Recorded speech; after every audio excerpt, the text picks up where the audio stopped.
बिस्मिल्लाहिर्रहमानिर्रहीम। My dear students, हम अल्लाह के बाबरकत नाम से आगाज़ कर चुके हैं अपने इस लेक्चर का। आज आप लोगों के साथ ही मेरा पहला लेक्चर है, मीन टू से कि ये बायोलॉजी पार्ट 1 का चैप्टर नंबर 1 है। और I know you people are trying to be a doctor by your own choice, और आई नो वेरी वेल कि वो जो लोग जो मेडिकल में आते हैं they are very much consistent in their approaches, and then they always try to learn the things from the base on logical grounds. अगर आप शुरू से किसी बात को अकली बुनियाद पर अंडरस्टैंड कर लेंगे तो मुझे उम्मीद है कि बायोलॉजी या कोई भी और साइंस का जो शाख है वो आप लोगों के लिए क्या हो जाती है, बहुत आसान हो जाती है। Being your biology teacher, my name is Shahzad Waheed.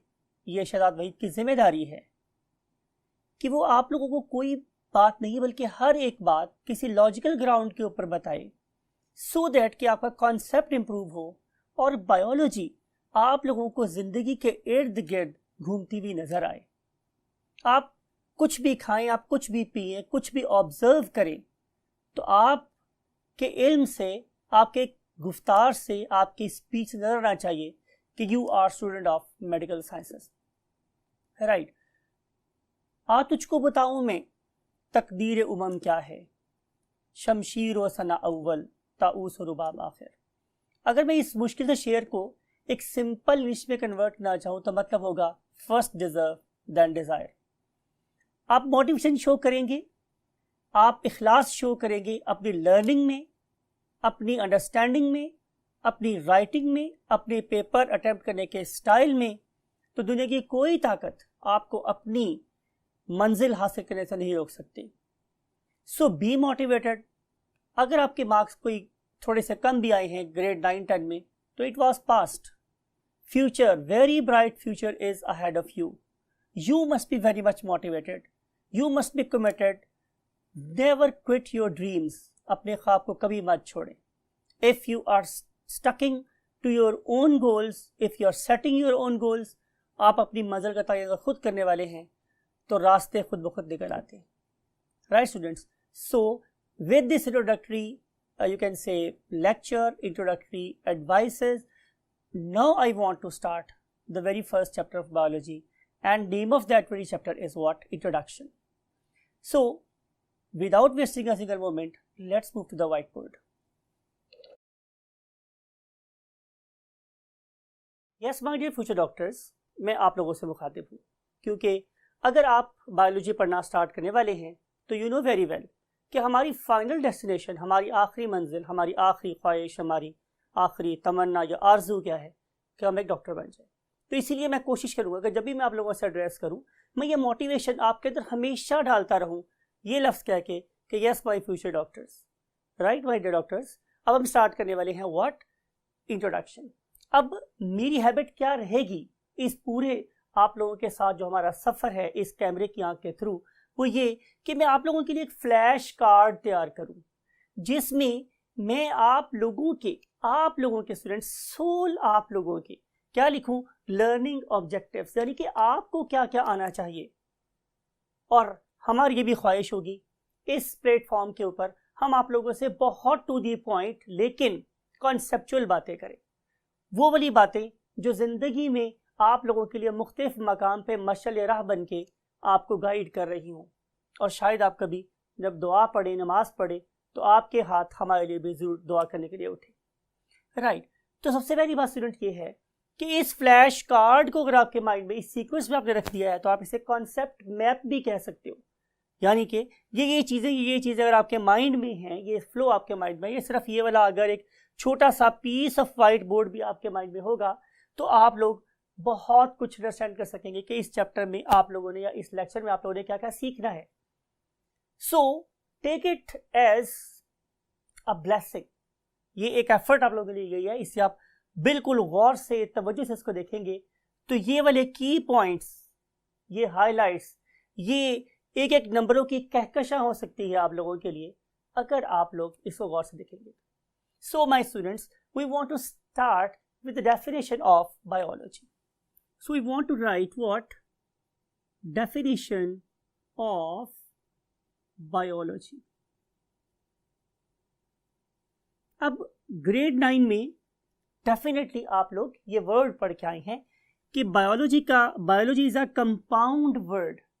आपको पता है कि हम हिस्ट्री में ये बात करते हैं कंपाउंड जब दो एलिमेंट आपस में मिले, तो कंपाउंड वर्ड से बराबर जब दो लफ्ज आपस में मिले तो उनमें से एक का नाम है स्टूडेंट बायोस और दूसरे का नाम है लॉगोस, राइट।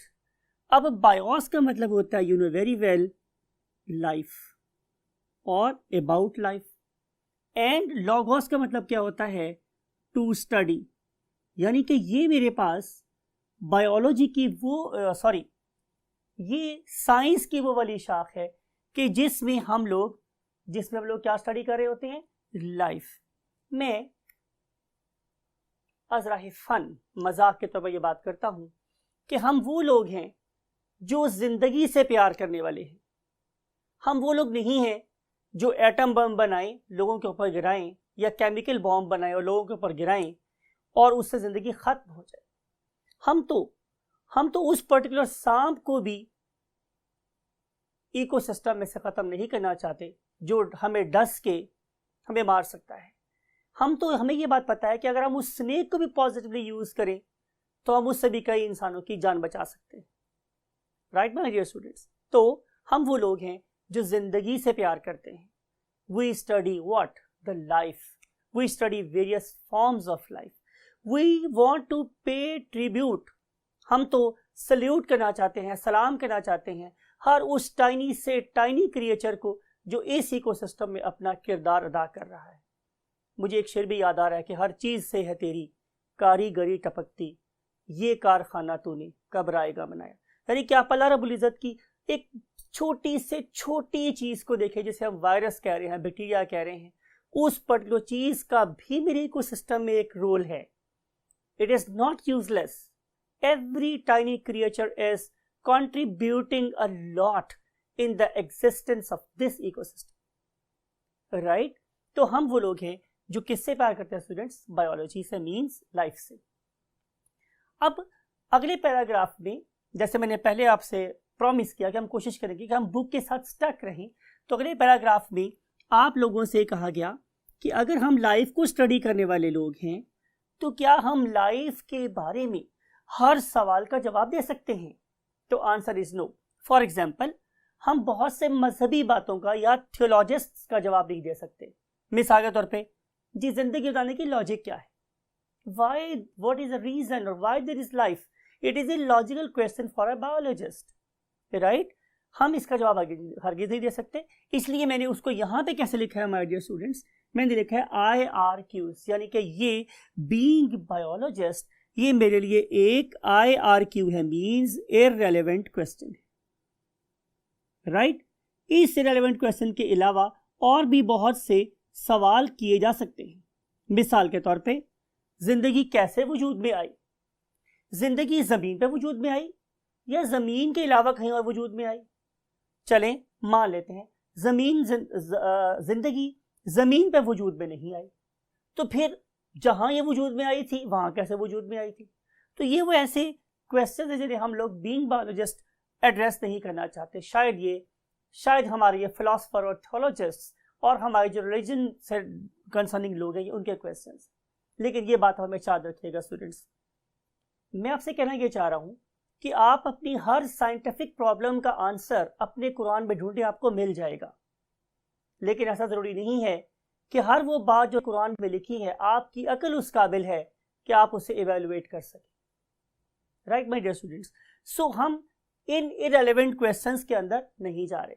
हम साइंस के लोग, शायद आपने ग्रेड 9 में पढ़ा था, 10 में पढ़ा था या उससे प्रीवियस क्लासेस में, कि हम हवासे खमसा पे बिलीव रखते हैं, जो 5 हमारी सेंसेस हैं, राइट। हम उन पे बिलीव रखते हैं बिकॉज कि हम किसी चीज़ को छू नहीं सकते तो हम उस पर एक्सपेरिमेंट कैसे कर सकते हैं, right. So we always believe in experimentation. For example, अगर बंदा मेरे से ये पूछे कि रूह क्या है, तो आई can not carry out experiment with the spirit और रूह। तो I must, being scientist, I must not indulge my self in answering the questions regarding spirit और रूह। You got the point. अब हम देखते हैं कि फिर रेलेवेंट क्वेश्चन क्या है। Now we want to discuss some RQs, RQ stand for relevant questions. Relevant question, तो मेरे पास स्टूडेंट्स रेलेवेंट क्वेश्चन ये जरूर हो सकता है कि मान लेते हैं हम लाइफ को स्टडी करने वाले लोग हैं, तो फिर what is the definition of life? Now we don't want to define biology, we want to define life. हम तो लाइफ के बारे में बात करें, तो आंसर ये हमारे डियर स्टूडेंट्स कि लाइफ की तारीफ अगेन मुमकिन नहीं। वो आपको मेरी इस बात से कोई कवायद तो याद आ ही गई होगी। तो हम बात ये कर रहे हैं कि लाइफ की तारीफ मुमकिन नहीं। हाँ ये ज़रूर है, हम इस वक्त स्टूडेंट्स यहाँ पर हैं, हाँ ये ज़रूर है कि मेरे पास कुछ ऐसे फीचर्स हैं, खसूसियात हैं, करैक्टरिस्टिक्स हैं कि अगर वो किसी चीज़ में पाई जाएं तो हम उसके बारे में ये कहते हैं कि वो ज़िंदा है, और अगर उनमें से खूबियाँ मिस हों तो फिर हम उसे बोलते हैं कि that particular organism is suppose to be non living, यानी कि हम लाइफ की नहीं बल्कि लिविंग थिंग्स को डिफाइन करें। तो मैंने सबसे पहली बात जो आपकी बुक में पढ़ी, जो आप भी पढ़ रहे हैं यकीनन, वो ये है कि इन ऑर्गेनिजम्स के पास सबसे पहला फीचर क्या है। We want to write it as characteristics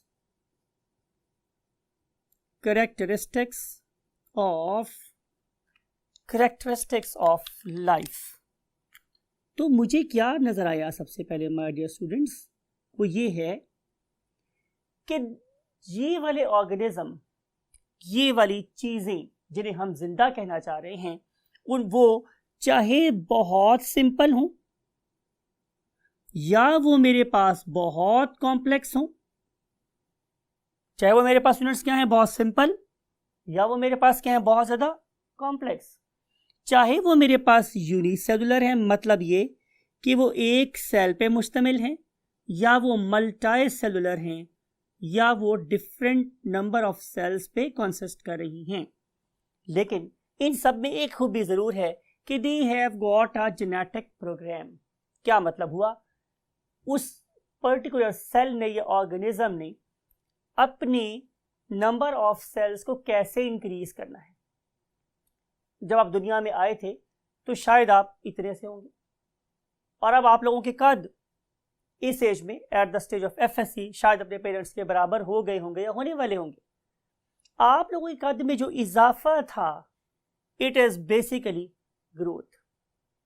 आप ये बात कह सकते हैं कि अगर मैं एक बैलून में हवा भर दूं तो क्या उसके साइज में इजाफा नहीं हुआ, तो क्या मैं उसे ग्रोथ कह सकता हूं? तो आंसर इज नो, बिकॉज कि हमारे वाले केस में ऐसा नहीं है कि हम जब चाहें अपने मैस को कम कर ले, जब चाहे ज़्यादा कर ले।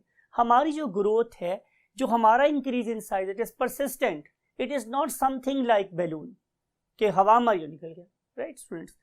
फिर दूसरी बात ये है कि हमें ये एबिलिटी है लिविंग थिंग्स में कि अगर वो during the course of growth अगर उनके अंदर कभी कोई इंजरी हो जाती है तो वो उसे रिपेयर भी कर सकते हैं। ग्रेड 9-10 की बुक में आप लोगों ने बिल्कुल दो बड़े इंपॉर्टेंट कॉन्सेप्ट पढ़े हुए हैं, जिसमें से एक का नाम आपने पढ़ा था एपोप्टोसिस। एपोप्टोसिस क्या है? एक प्रोग्राम्ड सेल डेथ है। आपके हर सेल को पता है कि उसे कब डिवाइड करना है, उसकी एवरेज लाइफ कितनी है, कब तक वो अपने फंक्शन परफॉर्म करेगा, और कब उस पर्टिकुलर सेल की फिजिकल या नेचुरल डेथ हो जाएगी। फिर आपने एक केस से एसोसिएटेड टर्म भी पढ़ी थी, उसका नाम था व्हाट? नेक्रोसिस। अब ये एक सुसाइडल डेथ है। तो जितने भी ये सेल्स हैं इनमें ये प्रोग्राम दिए हुआ अल्लाह ने उनको प्रोग्रामिंग की हुई है उस सेल की कि तुमने कब डिवाइड करना है, कब अपने हार्मोनल, कब तुमने अपने एंजाइम के रेफरेंस से पीक पर जाना है, और कब तुम्हारे एंजाइम की डिग्रेडेशन स्टार्ट होगी और कब तुम्हारी डेथ हो जाएगी। ये देखें तो कम से कम इसकी जो रिलेशन है वो हमारी लाइफ की तरह सही है, राइट। कब हम छोटे बच्चे होते हैं, फिर हम थोड़े से लड़के बन जाते हैं, फिर हम लोग नौजवान हो जाते हैं, फिर हम जवान हो जाते हैं, फिर हम उधेड़ में चले जाते हैं, फिर हम बूढ़े हो जाते हैं, फिर हमारी डेथ हो जाती है। तो ऐसा ही कोई कैस्केड ऑफ इवेंट्स है हमारे सेल के साथ भी प्रेजेंट है। फिर दूसरी बात स्टूडेंट्स ये है कि ये ऑर्गेनिज्म में एबिलिटी है कि दे कैन रेस्पायर, यानी कि ये ऑक्सीजन ले रहे हैं और CO2 बाहर दे रहे हैं। ऑक्सीजन का लेना और CO2 को निकालना, ये बेसिकली क्या है? रेस्पायरेशन है, चाहे ये एक सेल कर रहा हो या कोई बहुत ज्यादा बड़ा ऑर्गेनिज्म कर रहा हो।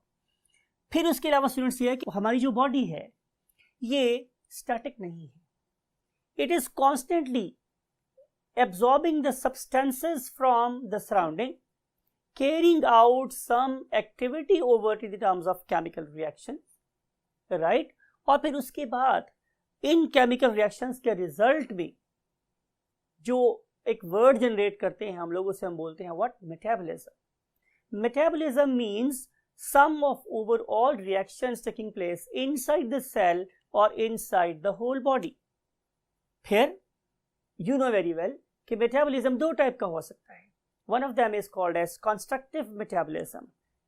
मीन टू से कि we are going to try to combine simple things and we are trying to construct a huge complex, right? अब इसे हम लोग क्या नाम देंगे students? Anabolism. The other way is, other part of the metabolism is called as catabolism, and catabolism stands for karate, kata, torna, right? Okay, in this case we are going to carry out some destructive metabolism, and destructive metabolism is known as catabolism. And sum of overall means sum of anabolism plus catabolism is called as metabolism. I may write it for you that anabolism plus catabolism, it is called as what? Metabolism, right? So anabolism is sum of positive reactions, means construction, and catabolism means sum of negative reactions or destructive reactions. It is called as what? Metabolism. Then these particular cell, group of cell or the whole organism, it has the ability to keep its internal environment nearly constant. मैं आप लोगों से ये कहूं कि जनाब अभी आप लोग क्या किया? आपने फुटबॉल खेला है फॉर एग्जांपल, या आपने लॉन टेनिस खेली है, तो आपकी बॉडी बहुत ज़्यादा गर्म हो रही है. And if you want to get rid of excessive heat very quickly, तो आप क्या करेंगे? आप जाके किसी ठंडे रूम में बैठ जाएंगे. ठंडे रूम में बैठने के बाद आपकी बॉडी में से हीट लूज होना शुरू हो जाएगी और आपका बॉडी का टेम्परेचर सब नॉर्मल हो जाएगा. तो क्या आपकी बॉडी का टेम्परेचर सब नॉर्मल ही रहेगा? तो आप यकीनन महसूस करेंगे कि ऐसा नहीं है. आपकी बॉडी थोड़े अरसे के बाद अपनी नॉर्मल टेम्परेचर को दोबारा से गेन कर लेगी by producing even more heat. पहले हीट लूज करेंगे, फिर हम हीट को प्रोड्यूस करना शुरू करते हैं. लेकिन हम अमाउंट ऑफ टेम्परेचर और अमाउंट ऑफ हीट अपनी बॉडी में हमेशा 37 के राउंड अबाउट क्या करेंगे? मेंटेन करेंगे. Ability of the organism to maintain its internal environmental conditions nearly constant. We don't want to say 100% constant. We want to say nearly constant or fairly constant. तो हम इसे क्या बोलेंगे कि ये होम्योस्टेसिस हो रही, राइट? आपको प्यास लगी, आप बहुत सारा पानी पी लें. आपकी बॉडी में बहुत ज़्यादा अमाउंट में वाटर एक्यूमुलेट हो गया है, तो उसको यूरिन के थ्रू पास कर दें, right? So this gain and loss is due to the fact that your body is trying to maintain water concentration in your body nearly constant, or it is trying to carry out what? Homeostasis. And then ability of the living organism is to produce offsprings of their own kind. This phenomenon is called as what? Reproduction. Re means दोबारा से, and produce पैदा करना, यानी कि जिस तरीके से आप लोगों के फोर फादर्स ने आपके फोर फादर्स को प्रोड्यूस किया, ऐसे ही आप लोग फोर फादर्स बन जाएं या अपने जैसे ऑर्गेनिज्म प्रोड्यूस कर दें. This is called as what? Reproduction. तो दुनिया में कोई ऐसी नॉन लिविंग थिंग नहीं है जो अपने आप को रिप्रोड्यूस कर सकती है, अपने जैसे ऑर्गेनिज्म प्रोड्यूस कर सकती है. ये एबिलिटी सिर्फ और सिर्फ लिविंग थिंग्स के पास है, राइट?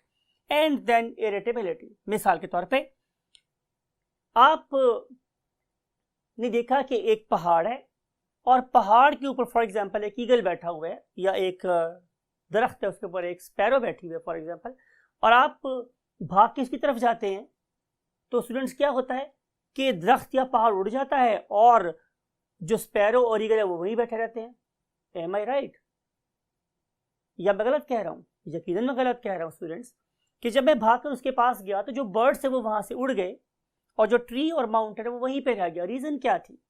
कि ये वाली दो चीजें मीन्स माउंटेन और tree, it was not irritable और sensitive to my presence, they were not felt threatened. उन्हें मेरे से कोई खतरा महसूस नहीं हुआ, उन्होंने इसको महसूस ही नहीं किया, तो वो वहीं पे रह गए।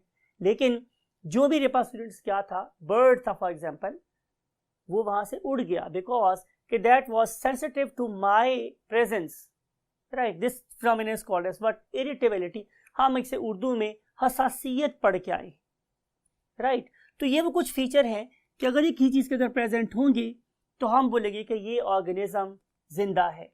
अगर इनमें ये वाले फीचर्स नहीं होंगे या इनमें से मोस्ट ऑफ देम एब्सेंट होंगे, मिसाल के तौर पे एक और डिस्कस कर लेते हैं, क्या मूवमेंट, मूव कर सकना, एटलीस्ट मूव कर सकना या लोकोमोट कर सकना, ये भी लिविंग थिंग्स की प्रॉपर्टी है। आप ये कह सकते हैं कि जो मूवमेंट हो रही है वो किसकी वजह से हो रही है?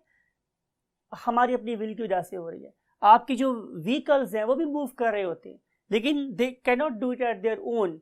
जब तक हम उनको स्टार्ट नहीं करेंगे, जब हमने गियर नहीं डालेंगे, वो मूव नहीं करेंगे। लेकिन मुझे मूव करने के लिए ऐसी किसी असिस्टेंस की जरूरत नहीं है।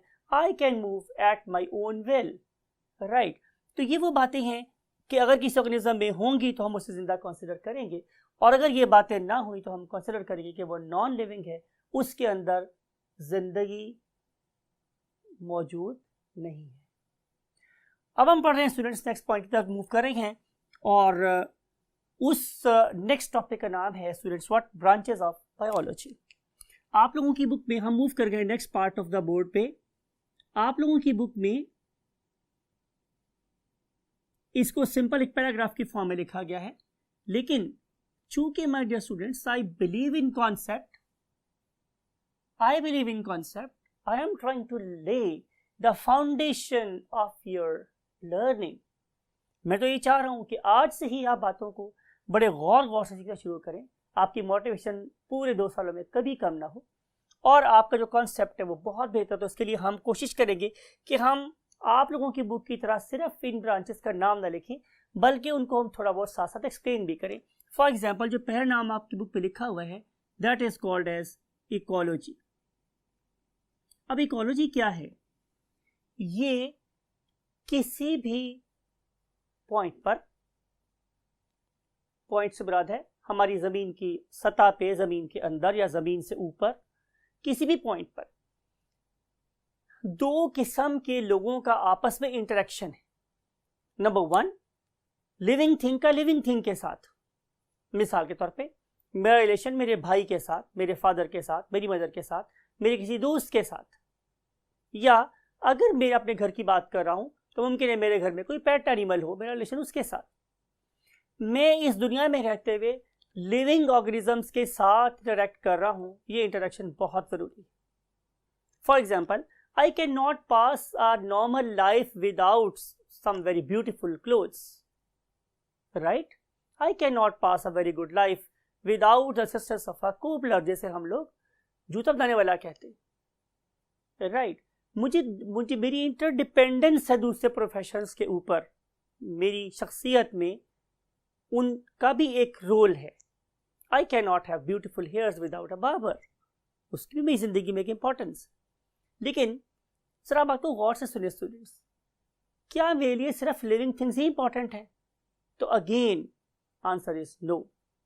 शायद आपको ये बात बुरी लग रही हो, लेकिन इसको जरा सिर्फ नॉलेज पर्सपेक्टिव में आप देखिएगा, इल्मी लिहाज से आप देखिएगा कि अगर मेरा कोई बहुत करीबी जानने वाला मेरे से बिछड़ जाए या रूठ जाए तो उसके मेरे पास से चले जाने से कोई फर्क नहीं पड़ेगा। लेकिन जरा आप 1 मिनट रुक कर सोचें, अगर मैं 1 से 2 मिनट के लिए आप लोगों के ऑक्सीजन सप्लाई को काट दूं तो शायद आपकी जिंदगी की डोर भी कट जाएगी। तो लिविंग थिंग से ज्यादा एक और चीज इंपॉर्टेंट है for my existence, and that is non living thing, right? I can not survive more than, for example, 1.5 minute without oxygen. I cannot make new cells without nitrogen.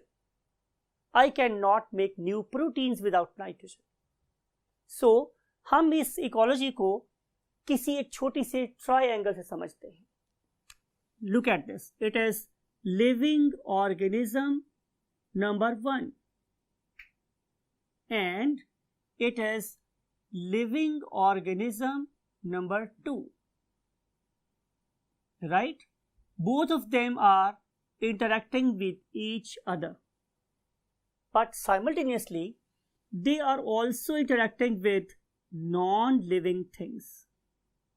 And I think, मैंने आपसे पहले ये बात कही है कि मेरा सबसे स्ट्रॉन्ग रिलेशन, अब जाहिर है मेरा अपने मदर फादर के साथ हो सकता है या होता है, लेकिन उनके दुनिया से चले जाने के बाद भी बच्चे वहीं पे रहते हैं. लेकिन जो नॉन लिविंग थिंग्स हैं, something like oxygen, something like CO2, something like N2, something like water, right. तो ये थी मेरे पास वर्ड. आप लोगों की पहली branch. Due to time constraint हम अपने लेक्चर को यहीं पे रखते हैं और सेकेंड लेक्चर में हम आप लोगों से इसकी फर्दर ब्रांचेस के बारे में मज़ीद डिटेल से बात करेंगे. Till that time, take very good care of yourself and your great parents. Bye bye.